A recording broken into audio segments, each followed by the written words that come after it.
and beers, where some use tomatoes and others use thumbs. We use the stuff that gets you drunk. So, what are you rocking with today, Josh? Oh, it's not your father's root beer. And I've got a Corona Tropical Grapefruit Lemon Grass. And I want to start with letting our audience know that unlike some of our competitors, when it comes to rating movies and films, we are not taking any bribes at this time. Note that I didn't say we weren't open to it, but we're currently not taking any bribes to promote others' films. And we're going to start where we've been starting the last couple weeks with our butter on top. This week, it was The Nun 2. And I've got to say, this movie had multiple laugh out loud sequences.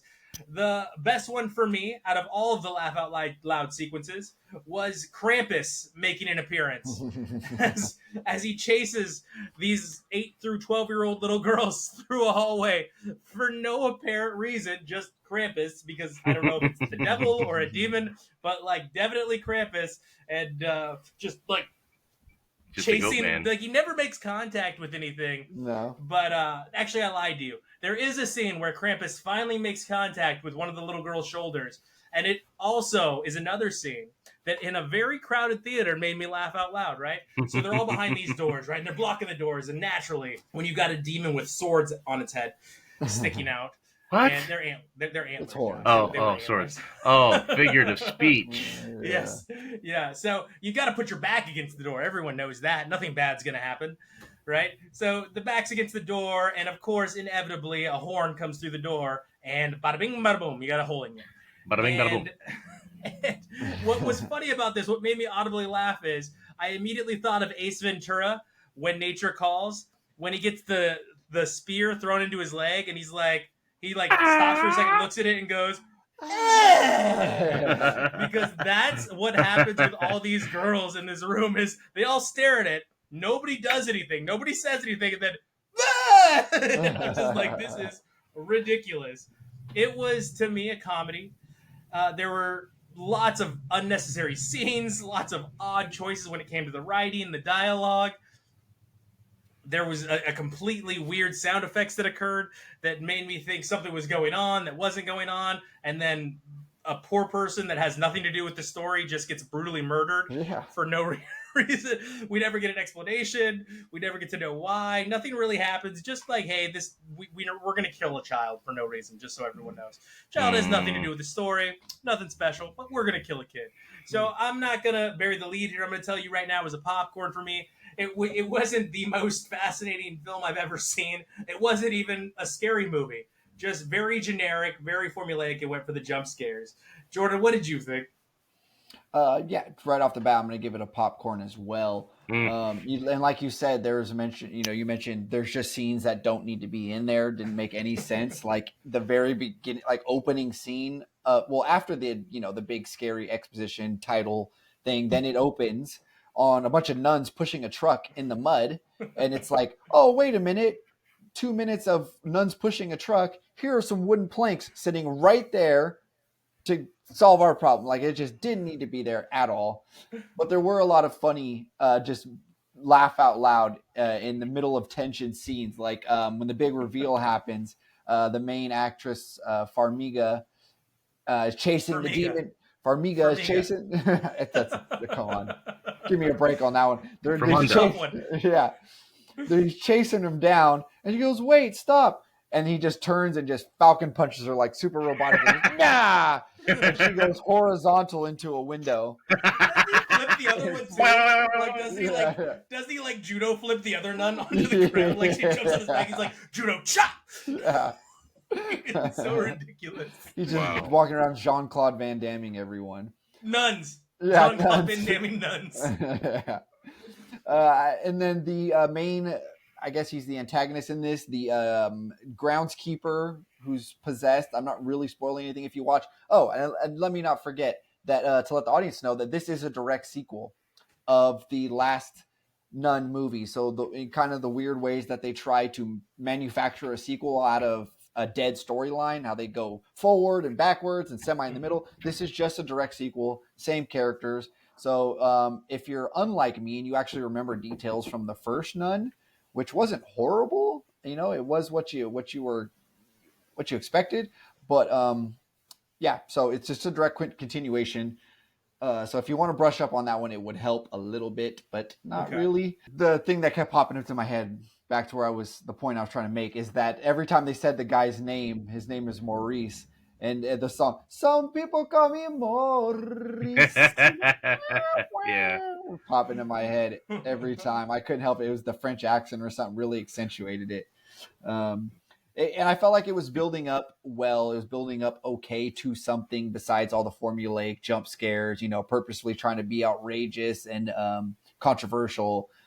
It was going okay, but the climax just was way too much, killed everything it had going for it, which was very little. And it just ended weirdly on a weird scene, another weird scene that just didn't need to be there at all. So Jordan, you gave it a popcorn. I gave it a popcorn. You made a point to say it was a direct sequel, right? Yeah. Weren't you mad that the head nun just kept doing dumb things? Because in my head, I was like, they made a clear point that you've been through this before, that you vanquished the demon the first time, and you're still doing all this dumb stuff that you should know better because you've done this once. Yeah. Yeah, definitely. I mean, she has to be all, and it's just, I think it's just her as an actress, like her character. She's in a lot of scary movies and stuff. She's just like the kind of naive, doe-eyed, like, kind of, they didn't want to make her be like full on nun hunting Jamie Lee action Curtis. hero. Yeah. Well, she chases a ghost boy for no apparent reason. Yeah. But anyway. In a movie or in a world full of good horror writing, would you say that this movie had none?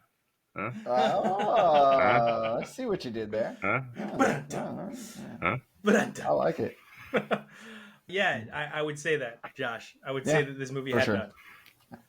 Now, Josh, speaking of chasing ghosts, you had the drunk classic this week. Yeah. And you went with Jacob's Ladder. Suspiciously, like many of your choices. A very similar film. But talk to us about it, because this film means something to you. Yeah. It's a movie. This is actually only the second time I've seen it, and I'm really glad I saw it the second time. So let me start with that. Maybe in a few years, you guys revisit this movie, and you'll look at it a little differently. Maybe. I don't know if you liked it or not. But I love this movie. It's stuck with me a lot. The general story is, you're not sure what the general story is, really. This guy's like everywhere he goes, he's being haunted. Really strange things are happening to him. He's jumping back and forth kind of in his dreams, and you're not really sure what's happening to him, but it seems like he's being haunted by demons. Mm-hmm. And the movie ends up just being about well, can we spoil it? Let's just go ahead and spoil it, right? Is it that kind of movie? 22 years it's old. Like almost 40 years old. No, it's from 1991, I thought. It's like 22 years old. That's 32. 32 years old. The 90s weren't last decade. I never think about the 2000s. The first 10. The 90s were a blur for me. Yeah. Yeah, that's a very old movie. You can see the 80s all over it, like the scenery and everything. Like seeing old New York like that, like it doesn't look like that too much anymore. A lot more commercial nowadays. Anyway, so yeah, I'll spoil it. He's dying. The entire movie is a dream sequence, or is it? Is he actually in purgatory, in hell, or heaven, deciding where to go and blah blah blah? The movie is about acceptance of what's in front of you, and if you're fighting what's really happening, it'll look like you're being haunted by demons. But if you accept it, I guess he goes to heaven with his son Macaulay Culkin in the end. I don't know how it works. Macaulay Culkin with the oh so subtle stair walk up. Yeah, right. Down. So subtle. Free Home Alone. They could have gone down the stairs. Yeah, he was Free Home Alone. Very very Home Alone. But yeah, it's got a lot of really cool things. The whole movie is a fever dream. Literally, fever dream happens in the movie. I think it's a beautiful film, and it's about, I think for me, it's always stuck with me in the sense of like not what the afterlife really is and all that stuff. I like the theme of, just being in the moment and accepting what's really happening to you is key to any form of contentment or happiness. If you just hate your surroundings, hate your situation, you're gonna be haunted, and that's where rock bottom is and all that stuff. So it's more of a uplifting movie, despite everything about the film being ugly and greasy and snap cuts. And I think it's the movie that invented that super fast motion head thing. I think that's the movie that invented it, but I'm not sure. Yeah, I love the imagery, the descent into hell, and the hospital. Like every scene, it gets grimier and grimier, and Yeah. all practical effects. That was kind of cool. There's really weird parts that are like, oh, I would have done that differently. But shout out to Ving Rhames. I think he played what Yeah. little role he had was on fire. Yeah. Popcorn and two for me. Popcorn and wow, look at that. I like the popcorn and two. Good for you, Josh. Jordan, what'd you think? I found it hard to manufacture notes about this movie or like too many actual solid thoughts because I didn't know what was happening. Like Oh yeah, every 15 minutes of the movie was like something else was like, what is happening here? right. So my notes are that Tim Robbins is a strange looking man. Yep. I put Tim Robbins, that 90s actor. Yeah. He's kind of a strange looking dude. Like, yeah. Really? Because a lot of the women in this movie found him incredibly attractive. I Yeah. guess so. The incredibly He beautiful loved women every loved him. scene. Yeah. It was the hair, dog. It was the hair. Every scene that people were singing to him, everything. Yeah. Even the palm reader was into him. Yeah. Like, get it. I was super stoked. Yeah. I was super stoked that it opened like Vietnam War. That is like so right up my interest alley. That's my stuff. Written many papers and things on it. I was super stoked on the connection to MK Ultra. As I say, I call myself some sort of expert on this. Yeah. Okay. Super interesting stuff there. I really like that. I guess it did give you a little bit of closure for what it very leaves you a little open ended, a little guessing, like what has actually happened here. They literally walk upstairs, Jordan. They're literally going to heaven. They ran out of budget, dog. Yeah. Literally, it is not subtle at all. They go, "Hey, look, heaven's up there. Let's go." That's how it ends. And then they go, "It was a dream the whole time. It was all a dream." Yeah. Well, I had to do some internet research, and and without being too deep, it kind of relates to what my idea of what possibly dying might be like. In that all these things happen in it's really happening in a matter of an hour. But all these things are happening, and but it's years for him. Like it's like when you go to sleep and you feel like you've blinked and you wake up, and it's 8 hours have gone by. It's like that's kind of what it's been like. Time is moving differently. I think this was really I'm losing the word, but just an adventurous, like a risky, adventurous, like they really went for it on it. It's a great plot of creativity. I'm going to give it a popcorn and a beer. Okay. Nice, dude. A popcorn and a beer. I also gave it a pop one. There is a scene that is very much like 12 Monkeys there, and I was like, oh wow, Josh has a style, a type. He's like, is this hell? Is this real? Is this fake? I love that stuff, dude. What is happening? For me, I don't just walk down subways for no reason. Like nothing bad could happen on these subway tracks in the middle of New York, one of the busiest subway towns in the world. By the way, I love that lady. I love that lady that just stares at him when he's like, "Is this the wrong thing?" She's just like, "Yep." That's a regular New York interaction. Yeah. I don't think she's crazy. Yeah. Okay. Also, how about Alien showing up to a house party with no Sigourney Weaver, just Alien on the dance floor, getting it with his girlfriend, having sex with his girlfriend. Just Jezebel. Very on the nose stuff. Did you notice his apartment was just full of occult symbols and all that? It was like very in your face. It was a movie. So there was so much going on here. It was so pointless.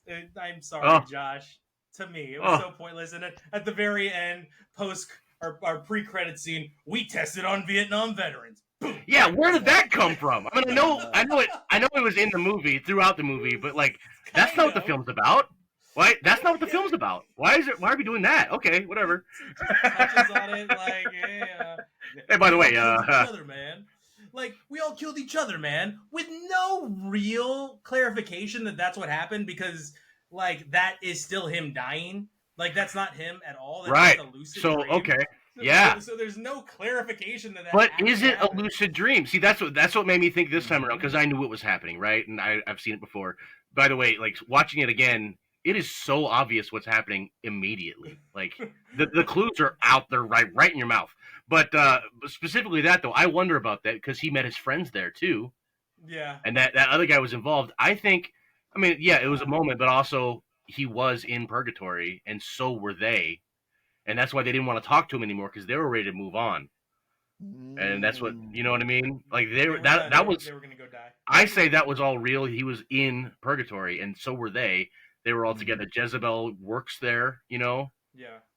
Deciding anyway. Whether he goes to heaven or hell, but yeah, no, I mean, it was a 90s movie, and the reporter really told him that crossfire, he was caught up in the crossfire. Because that's what happens. I mean, there's so many just suspend disbelief. He might be dying, he might be dreaming, he might not. Yeah, sometimes maybe shit, sometimes maybe not. Like, Jezebel runs down the hall. Help! My boyfriend's booty butt naked on the floor. Come pick him up and put him in a bathtub for me. Like, and running down the hall. Ice! Do you have spare ice? Yeah. Ice they should have put in but you better get the fuck out my doorway. But you're right. You're 100% right on. Yeah. Especially for the apartment and where they were at, right? Yeah. And like, multiple times the dude just leaves his post office job, and I'm like, so that's where all my last mail is. Yeah, for real. He worked one half shift. I'm going to leave early, he said. But also talks about how much overtime he picks up. It's right. It's a lot. The Vietnam opening was pretty cool. Sean Penn is in it. I don't know if you guys saw that. Yeah. Penn is in the movie. Wow. But it was a pop +1. It was pop +1. Very, well, I'm glad you liked it that 90s, much. But very 90s. Yeah, it wasn't a bad movie. It was just silly. It was just a little silly. Yeah. But as always, let's go over what we were watching, Jordan. Jordan, what were you watching this week? So I got to watch You Are So Not Invited to My Bat Mitzvah. And I covered that last week. And you covered it last week. I'm keep it short. It's a popcorn and a beer.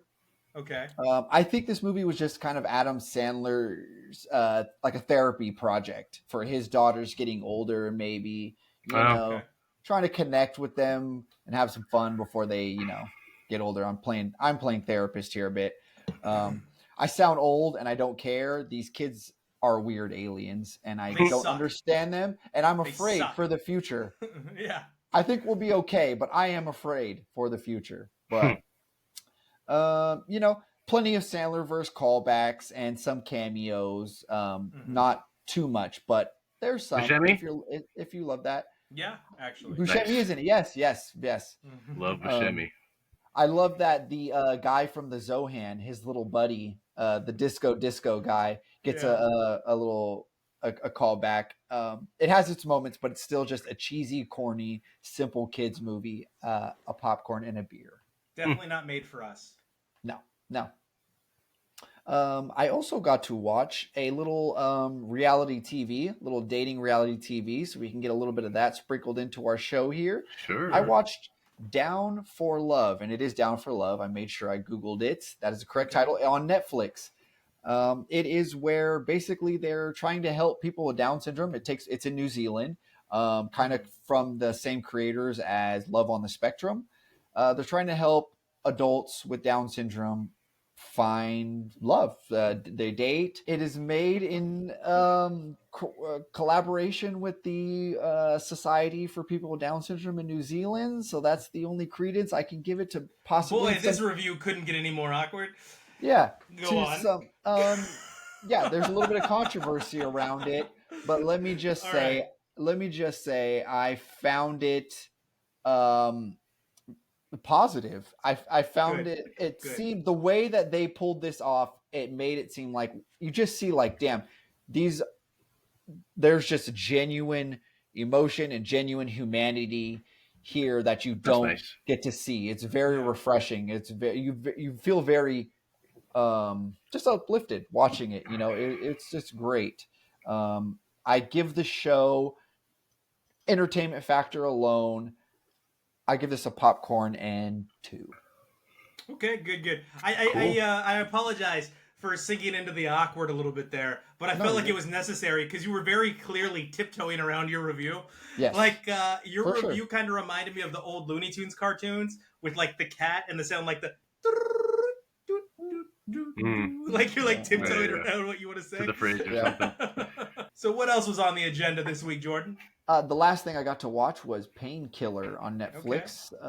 It's really popular right now. Matthew Broderick is in it. Taylor Kitsch is in it. Gambit. I like me some Taylor Kitsch. He's good, yeah. It chronicles the nefarious rise and fall of the drug OxyContin, which hasn't exactly fallen. It's still being prescribed to people, hopefully in a more responsible way. I doubt it. It's not being But- shoveled at people anymore as much. Yeah. OxyContin, if you don't know, is essentially heroin. Awesome. Oh. Yeah. It's essentially heroin on a molecular level. Give me that oxy. Josh. Do you Awesome. remember Now, when the yummy, Air yummy, Force would yummy. so you remember when the Air Force would just hand out Percocet like candy? Oh, I you hurt your remember. shoulder? Here's your Why do you think I got my Percocet. wisdom teeth removed? Oh, you got your wisdom teeth removed? Here's a 'Cause year's I heard you supply get of perks. Percocet. Oh, boy. gosh. Yeah. Oh boy. It gives the account of every branch of Purdue Pharma that manufactured OxyContin, from the supply chain, CEOs, sales reps, the doctors involved. And it gives you like one specific account of a man who was sort of a poster boy for them. That's Taylor Kitsch. He was like an early poster boy for them, and just how his life spirals and crashes and burns so hard. That's the really depressing part of the show. But overall, they managed to inject some like dark humor and just some weird stuff to kind of bring up the entertainment factor, mostly poking fun at the ridiculously shady business practices that they get away with. Matthew Broderick plays head of Purdue Pharma, Richard Sackler. No one goes to jail for any of this in Purdue. Wow. Yeah, they just paid like a $1 billion fine or something like Which that. is a slap on the wrist for them. They're still. I think it was like 500 million though. I don't think it was even $1 billion. Yeah, they're still worth multi-billions of dollars. This family, they still got their hands in all kinds of medical. What's the word? Patents. Medical Endeavors. patents. Oh, patents. Yeah, medical patents for cancer drugs and stuff. So, that's America. Slap on the wrist. Shame on you. Don't do Childish it again. Gambino. Yeah, This is America. Good show though. Good show. Big pharma. It is a tough watch. Every episode begins with a testimonial of a real family whose person has died, usually very young. That's a very difficult. The way It's it like opens. Yeah, It's like the opposite of Band of Brothers. Like, I don't want to. It's very respectful of them to do that, but I feel like it was a very integritous choice. Gratuitous? Like it showed a lot of integrity for Netflix to Yeah. to include that Yeah.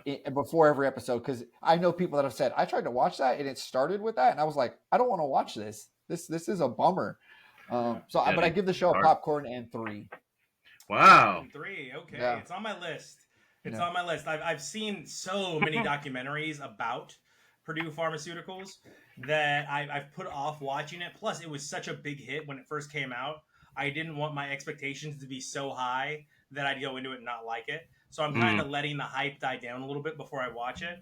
Because I know what happened. I've seen multiple documentaries on this. What was I watching? Well, I watched The Dropout, the story of Elizabeth Holmes and Theranos. I gave it a pop +1 because it's a little weird and I already knew the story. Again, watched multiple documentaries on this. I watched one on HBO Max, most notably before I watched the show. And I think the most interesting part of this is William H. Macy's character that holds all these patents and is the one that really gets the ball rolling on shutting down Theranos for lying and Mm. really showing her for what she was, was a con woman and a very young con woman that managed to con lots of venture capitalists who are, let's just say, not the best people anyway, right? They're Parasites. not the most savory characters anyway, so perhaps someone scamming them out of lots, millions, and hundreds of millions of dollars. Please still my beating heart, I guess. I don't really care about them. Like, I don't care. The only people you start to care about are the people that she actually hurt that had real diseases and real illnesses. And this Theranos machine that they were putting into stores and into Walgreens was giving them false positives and false results. And people were testing positive for HIV that didn't have HIV. Pregnant women were getting results that they shouldn't have gotten. So it was very interesting. I would say Amanda Seyfried played the role very well. She was very interesting. She has that young face to where they were able to. They actually, it's still Amanda Seyfried. She's good. She plays high school. Mm-hmm. She plays high school Elizabeth Really? Holmes, all the way up through 30-year-old Elizabeth Holmes. And I was like, you know what? I believe it. I was like, you know, I don't have to suspend disbelief. She just has one of those faces where you're looking at her and you're like, yeah, I guess she could be 18 or she could be 35. Like, I don't know. Yeah. It could be No, either she way. got that wrinkle cream. So she does a great job, but she plays a very weird Elizabeth Holmes. But if you know the story, Elizabeth Holmes is a very weird person. Again, I think the character that stole the show was really William H. Macy. I thought he was fun. He's great. Weird looking. Yeah, he's a good actor. He was the star of one of my drunk classics in the past. Well, not the star, but he played a very pivotal role in Boogie Nights, right? Yep, and he's the shoveler, and he's the guy from Shameless. He's so good in Shameless. Man. He's a very good actor. For me, Pop 1. Then it was just, you know, comedic, scary movies for me because I watched Tim, about the AI manservant that goes, stop me if you heard this before, crazy. AI goes crazy. There's trouble in the mainframe. So, this is the story of the AI manservant falling in love with the wife of the character Paul. And the character Abby, who is the wife, played by Georgina Campbell, is the star of the movie. But this movie was so stupid from beginning to end. It was just dumb. And she's a very intelligent woman, and her character is in the movie. Who's makes the actress prosthetics. Again? Georgina Campbell. Makes prosthetics. Yeah, makes prosthetics for a robot. So very intelligent. And the whole time I'm watching her, I was like, she's so stupid. And they justified her being stupid because Paul, at one point in their relationship, was unfaithful. So now she's not going to trust him. Even though very obviously she's being manipulated by a robot. He cheated on me once. So even though very clearly this robot's a little off its rocker, it's my husband. And it's just so stupid all the way through. It got a popcorn for me. It is kind of funny that the robot... Okay, I see. The robot tries to kill Georgina Campbell, or Abby, at the end by throwing 2 pills of whatever, you don't know, but they're big blue and white pills into her mouth, and he just pours the whole thing for dramatic effect. And like you literally see 2 pills go in her mouth, and then he's like giving her rum, like alcohol and pills to make it look like she committed suicide, but he gives her like a half of a shot of rum and then closes her mouth, and I put in my notes, yeah, that'll do it. Lightweight. It was so ridiculous. It was the whole time you know what's going on, and they just keep putting themselves into dumb situations. It was very lazy. It was nonsensical. The savior scene made me laugh so hard. So, spoiler alert, stop listening or skip forward 15 seconds if you don't want to hear this. One of the people, I'm not going to tell you who, that tries to save Abby towards the end, decides, I know what I'm going to do. I'm going to drive my car through the house, hit this AI robot, right? And he'll get stuck and I'll be able to save Abby. And she drives her car, big old Range Rover, really fast, and then hits the wall and nothing happens. She just crashes into the front of the car. That's great. And I lost it laughing when her head hits the steering wheel. I was like, oh my God. Yeah. Did that really just happen? What do you think, She you're the just Kool-Aid man? Yeah. It was so funny. This was goes back so to funny. you laughing about the Nun. You know, like any bad horror movie is a great comedy. That's just a Yeah. fact. It was just fantastic. So that was a popcorn for me. You Can don't I have ask to you watch also? Tim, everybody. Yeah. Oh, sorry. Tim's the robot, right? Yes. So Yeah. was there a scene where Tim gets hit and he comes back and he's missing some skin and there's like robot underneath? Kind of. Yes, kind of. Something Called similar. it. She hits him with Yeah. a golf Yeah. club. She hits him with a Yeah. golf club. Right, And he's right. like, I have no human feelings. You cannot hurt me. Mm. Yeah, Yeah. there's of course a murder scene where the robot only uses one arm because he's a robot, so just way Anyway. stronger than humans. And the whole scene was just like, there's a scene where somebody's drowning, and literally the whole time he's drowning, I'm like, just roll over. Like, just roll over. Like, his arms and legs are tied up. I'm like, yeah, but like, roll. Like, I get that. Like, you can't walk and you can't use your arms, but roll. You He's can drowning still in a bowl of soup. roll. Do that move you do in Pilates class where you like arch. I was just laughing. It was just funny. So, Josh, you and I have something in common because of you, darn you, getting me into Wheel of Time. Yeah. Right? And we both watched the first 2 episodes. So, Yeah. talk to me. What did you think? I'm liking it, dude. Okay. It's not true to the books, but what they are true to is the scene, the setting. Like, it's really impressive. Everything visually that they make for this show is true to what I imagine the books were like. The diversity is great. The scenery's great. The costumes are great. The special effects are incredible. I love all that. The thirsty healer. The thirsty healer cracks me up. She's so thirsty, and she's so funny about it. She's like very obvious, like, "Hey, let me take your pants off." It's so funny. Yeah. They're just rushing ahead on the story, but I have no problem with it. It's the show is not the books. The books is not the show. I'm loving the show so far. I think it's pretty cool. I like the character development, and all the magic is like interesting. I'm loving it. Yeah. I like Rosamund Pike. I think she is such an underrated actress. Yeah. I think she deserves all the good things. She's fantastic. I'm so glad she's getting her star turn. Sarah Paulson and her are kind of similar, where they've been really good actresses for a long time. They've been around, yeah. Yeah, but in their later years, they're starting to get their flowers finally. Yeah, can And we get a it's season good, 2 of Nurse 'cause Ratched? Speaking of Sarah Paulson, anyways. Pronto. That show sucked. Netflix. Jordan, I love that show. It's sucked. good. It was like was American awful. Horror Story when it was in its glory. But that's neither here nor Let's, there. Go let's back. get into the American. Yeah. So we could have a whole episode on American Horror Story. I think. Yeah, we could. We really That's a could good have idea for whole- Halloweenies. Yeah, maybe we'll do that here, especially when we have a lull in the movies that are coming out. We're going to reserve rating on Wheel of Time, but if you are really starving for some good television, Josh and I don't mean to put words in Josh's mouth, but I think we both recommend it. It's a fun show. It's a good show. If you like magic, if you're into some of those medieval sword fights and, Yeah, dude. good Really versus cool evil, lore. it's a good show. Yeah. Good budget. Good acting. Yeah.